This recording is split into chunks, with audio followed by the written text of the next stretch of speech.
The positive power in the world is to unite people. The negative is to find differences and create conflicts. So, while conflicts are happening in many parts of the world, we need forces which wants to unite people.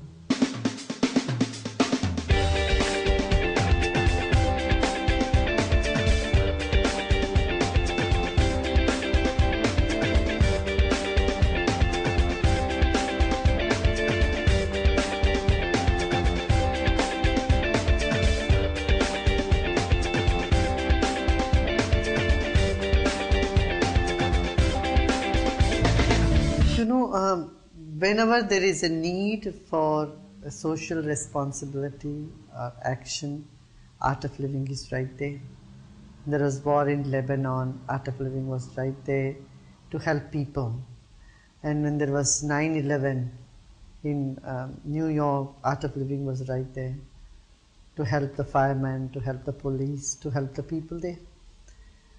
Same with floods and tsunami and in all these situations, there is that compassion in the heart of people which needs a direction, which needs a little kindling, and that happens with Art of Living. The positive power in the world is to unite people. The negative is to find differences and create conflicts. So, while conflicts are happening in many parts of the world, we need forces which wants to unite people, all join hands together and work. There's a humongous task in front of us. Respect each other, their ways, their culture, their traditions, and their ideologies. Respect for each other is a basic tenet. I think it's all basic human values. Keeping aside the differences, we all agree on few principles of non-violence, love, cooperation, compassion. These values can bind people, unite them, and then the differences will simply dissolve. Yes, I'm sure the good will win, will trump always, and the truth will always trump. And as you correctly said, in a few years' time from now, the power of good will grow more and more, and people will become more compassionate, more spiritual, as to say. Their attitudes will be different. It's already becoming different. Yeah, aggression and terrorism, and anger and riots and violences, these are happening as well, but I think that will go down. Everyone should know they have a part to contribute towards world peace.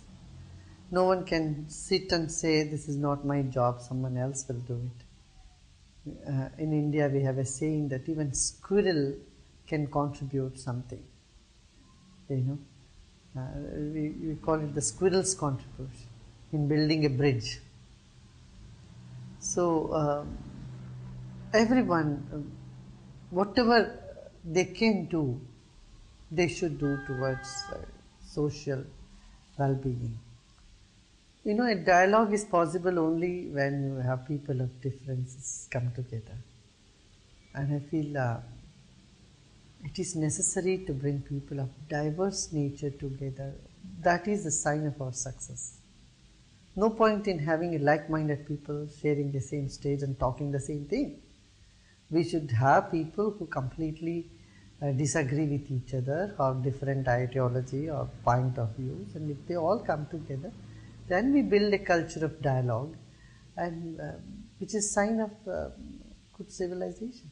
We need to keep putting hope and positive thinking in people's mind. Otherwise, when they keep reading the whole negative things and all the problems in the world all the time, they get more depressed, and if they're more depressed, there's nothing they would like to do to get out of it. With globalization, what is happening is that richer nations can become more richer, and the poorer can become more poorer. So this possibility is there. But these things, the leaders will have to keep in mind that it's a collective growth of everybody, collective good of everybody, that can be the answer.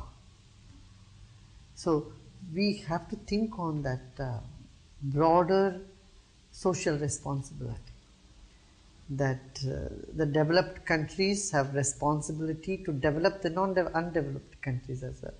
And the underdeveloped countries should get out of the paranoia of being ruled and being misused, rather than open their doors and welcome the developed countries.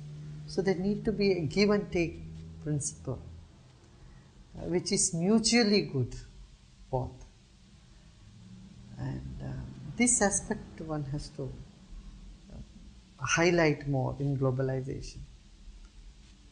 So as I said, globalizing things which are more beneficial, which would boost the economy, make the poor rich and the rich also rich, should be the policy. Otherwise globalization will keep the poor poor and the rich rich. It's not going to help. It should be a win-win situation. The secret is very open. It said, Art of Living says, smile and serve and know yourself.